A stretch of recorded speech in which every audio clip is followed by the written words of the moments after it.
एक छोटे से सर्वे के मुताबिक ये पता चला है जो मास रिक्रूटर आईटी कंपनीज होती हैं जो स्टूडेंट्स को बल्क में हायर करती हैं उससे ज़्यादा एम्प्लॉयज़ को कंपनी से फायर कर दिया जाता है। क्या आईटी कंपनी सचमुच में एक बहुत बड़ा ट्रैप है?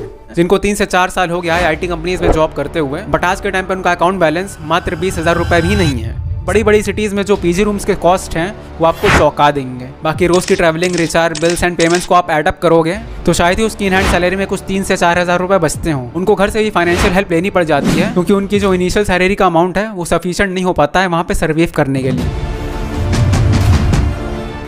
जैसे कि दोस्तों शुरुआत में किसी स्टूडेंट का 3-4 लाख का अगर स्टार्टिंग पैकेज लग जाता है किसी आईटी कंपनी में, तो यहाँ पे जो इंडियन पेरेंट्स का जो माइंडसेट है वो बहुत ही गलत होता है। उनको ऐसा लगता है कि हमारा बच्चा अब एकदम से सेटल हो गया, इसको अच्छी खासी नौकरी मिल गई है जिसमें अपना करियर बना सकता है। लेकिन दोस्तों आईटी कंपनीज की जो डायरेक्ट रियलिटी है वो कुछ और है। वो ना तो स्टार्टिंग में काम कर रहे हुए स्टूडेंट को पता लगती है ना ही उनके पेरेंट्स को। क्योंकि दोस्तों जरा सोच करके देखो, अगर किसी स्टूडेंट का 4 से 5 लाख का इनिशियल पैकेज आईटी कंपनी में लग जाता है, बस वही एक स्टार्टिंग स्टेज होता है जहाँ एक मासूम सा स्टूडेंट इन आईटी कंपनीज के ट्रैप में फंस जाता है। सबसे पहले दोस्तों हम लोग आते हैं वर्कलोड पे। आजकल जो स्टूडेंट्स अपने इनिशियल पैकेज पे होते हैं उन पे कितना ज़्यादा वर्कलोड होता है। स्टूडेंट के वर्किंग आवर्स 8 से 10 घंटे रहते ही हैं कंपनीज में, एंड ये जो नंबर ऑफ आवर्स हैं ये बढ़ते ही चले जाते हैं। अगर कोई डेडलाइन नज़दीक आ रही है, इमीडिएटली अगर कोई खास प्रोजेक्ट पे काम करना हो गया तो स्टूडेंट से ओवर टाइम भी करवाया जाता है, जिनमें कि इन स्टूडेंट्स को मशीन बना दिया जाता है। एंड वहीं साथ में मल्टीटास्किंग जैसी चीज़ें भी इसमें इंक्लूडेड हैं, जैसे कि आपको कोडिंग पे काम करना होगा, मीटिंग्स अटेंड करनी होंगी, testing, documentation, support and learning जैसी चीज़ें भी इसमें इंक्लूडेड हैं, जो कि उन्होंने टाइम से अगर काम को नहीं किया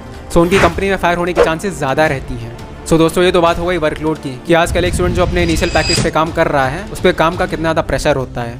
सो दोस्तों हम लोग यहाँ पे दूसरी ओर बढ़ते हैं जो कि है नेपोटिज्म। दोस्तों नेपोटिज्म आईटी कंपनीज में बहुत ज़्यादा है। जैसा कि आप ही लोग को पता होगा कि कंप्यूटर रिलेटेड जॉब्स में एंड आईटी जॉब्स में लड़कियां जल्दी सेलेक्ट हो जाती हैं, या फिर अगर किसी स्टूडेंट की रीच है वो पैसे देकर सेलेक्ट हो जाता है कंपनी में। एंड इससे क्या होता है, जिन मेन स्टूडेंट्स के पास नॉलेज है उनके लिए वैकेंसीज एंड जॉब्स नहीं बचती हैं। सो आजकल की जितनी भी आईटी कंपनीज हैं यहाँ पे नेपोटिज्म तो बहुत ही ज़्यादा है। फर्दर मैं इसे आप लोग को और एक्सप्लेन करता हूँ। जैसे कि आप कंपनी के ग्रुप में हो एंड आप ज़्यादा ओपन माइंडेड नहीं हो, लोगों से ज़्यादा खुलते नहीं हो, इंटरैक्ट नहीं करते हो, दोस्तों इस चीज़ से भी बहुत बड़ा जॉब्स में इम्पैक्ट पड़ता है। एंड भाई फ्रेंड्स, आप लोगों ने जैसा देखा होगा किसी इंप्लॉय की अगर रीच होती है जो ज़्यादा अपने एचआर को, मैनेजर को थोड़ा मक्खन लगाता है एंड उनके टास्क को भी हैंडल करता है, सो इस इंप्लॉय की जो सैलरी का इंक्रीमेंट है वो बाकियों से अच्छा होता है। एंड बाकी ऐसे लोगों को इंटरनेशनल ऑफर्स भी मिल जाते हैं एज कम्पेयर टू वो लोग जो अपना काम सही से कर रहे होते हैं, वो वहीं के वहीं रह जाते हैं। ऐसे रेगुलर डेज में काम करते करते एक स्टूडेंट के अंदर फ्रस्ट्रेशन और मेंटल टेंशन डेवलप होती है, जिससे कि कई स्टूडेंट्स को फिजिकल एंड मेंटल प्रॉब्लम्स का भी सामना करना पड़ता है।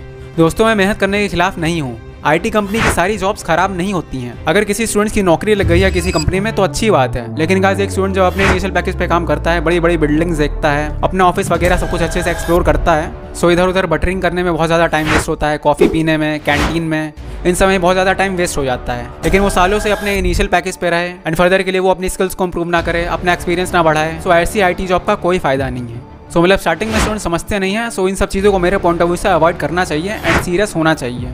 क्योंकि सोच करके देखो, एक स्टूडेंट जिस पैकेज पे कंपनी में था वो कुछ सालों बाद भी उसी पैकेज पे लैक कर रहा है एंड अपनी स्किल्स को, लर्निंग को, एक्सपीरियंस को इंप्रूव नहीं कर रहा है। सो फिर उस कंपनी में जॉब करने का कोई मतलब नहीं है, क्योंकि एक एम्प्लॉय को ये देखना चाहिए कि कंपनी की क्या क्या फ्यूचर की रिक्वायरमेंट्स हैं एंड उसी हिसाब से उसको अपनी लर्निंग पे, एक्सपीरियंस पे एंड स्किल्स पर काम करना चाहिए। एंड जो इन चीज़ों पर काम करते हैं उनका अच्छा खासा इंक्रीमेंट होता है, वो और अच्छे पैकेज पे जाते हैं। एंड जो स्टूडेंट्स अपनी लर्निंग पे काम नहीं कर पाते हैं वो उसी सेम पैकेज पे ही अटक जाते हैं। क्योंकि गाइस जैसे कि मैंने बताया, सारी आईटी कंपनी की जॉब्स खराब नहीं होती, लेकिन ये चीज़ आप ही को देखनी होगी। अगर कोई एक ऐसी कंपनी है जहाँ पर आपको कोई अच्छा वर्क एक्सपीरियंस नहीं मिल रहा, अच्छी अपॉर्चुनिटीज़ नहीं मिल रही हैं, अच्छी डिमांडिंग स्किल्स सीखने को भी नहीं मिल रही हैं, तो आपको कंपनी को स्विच करने में ही भलाई होगी। बहुत से स्टूडेंट्स इसी ट्रैप में फंस जाते हैं एंड कंपनी को स्विच नहीं कर पाते हैं, जो कि इनके करियर का बहुत बड़ा बैकलॉग का कारण बनता है। क्योंकि एक कंपनी में काम करने के बाद ऐसी अच्छी पॉसिबिलिटीज़ रहती हैं कि उसको दूसरी कंपनी में अच्छे पैकेज पर काम मिल जाए। एंड ऐसे भी स्टूडेंट्स होते हैं जो कई कंपनीज को स्विच करते हैं बट उनका कुछ खास इंक्रीमेंट देखने को नहीं मिलता। सो इस पर मैं यही कहूँगा कि अपनी स्किल्स एंड लर्निंग को सुधारने से ही काम बन सकता है। बाकी फर्दर आप सर्टिफिकेशंस की साइड में मूव कर सकते हो। ऐसे कई एग्जाम्स होते हैं जिसको क्वालिफाई करने के बाद आपको अच्छा खासा सर्टिफिकेट मिल सकता है, जो आपके रेज्यूमे में एंड सीवी में भी अच्छा इंपैक्ट बना सकता है। सो ऐसी कई चीज़ें हैं जो एक स्टूडेंट को रिसर्च करने के बाद ही मालूम चलती हैं। जैसे कि स्टूडेंट्स अपनी profile naukri.com,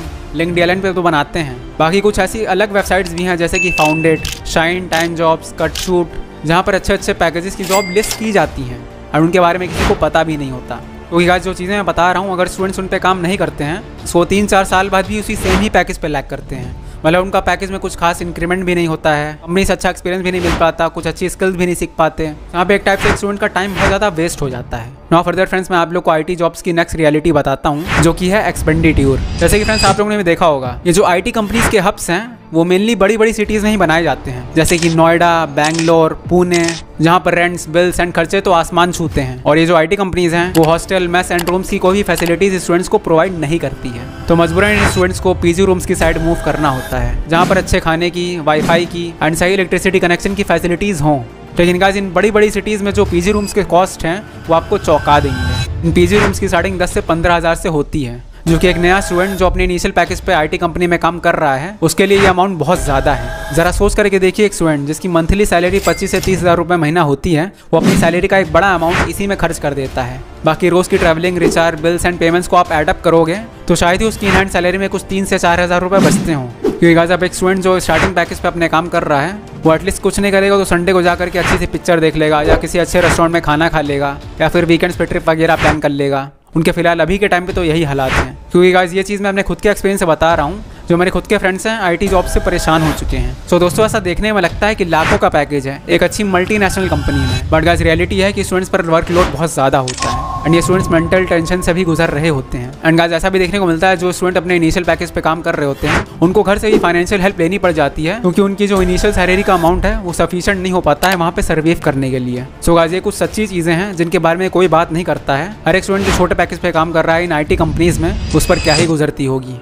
and in students के मन में सबसे गलत ख्याल ये रहता है कि कुछ सालों बाद इनका पैकेज बहुत ज़्यादा अच्छा हो जाएगा, बहुत अच्छा इंक्रीमेंट देखने को मिलेगा। सो गाइस ये हर कंपनी में नहीं होता। जैसे कि मैंने बताया, अपनी लर्निंग पे, स्किल्स पे, एक्सपीरियंस पे काम अगर आप करोगे सो फिर ही कुछ हो पाएगा, वरना कंपनी के जो ऑफिशियल मेंबर्स होते हैं ये भी चालाक होते हैं, सबको अपॉर्चुनिटीज़ नहीं देते हैं। ओके फ्रेंड्स, आई होप आप लोग को चीज़ें अच्छे से समझ में आ गई होंगी। क्योंकि फ्रेंड्स आप लोग को ये सब चीज़ें मैं इसलिए बता रहा हूँ क्योंकि मेरे जो खुद के दोस्त हैं इन्हीं IT कंपनीज़ में लगे हुए हैं 2 से 3 साल से। उनके जॉब करने के बाद भी मैं उनको फाइनेंशियली पैसों की हेल्प करता रहता हूँ। सो यहाँ पे हम लोग को ये चीज़ देखने को मिलती है उनकी जो सैलरी है वो उनके लिए सफिशिएंट नहीं हो पाती है। सो दोस्तों आज की इस वीडियो में इतना ही। अगर वीडियो सच में पसंद आए तो लाइक कर देना, सब्सक्राइब कर देना चैनल को ऐसे और इन्फॉर्मेटिव अपलोड्स के लिए। सो मिलते हैं किसी नए वीडियो में। So till then bye bye and take care.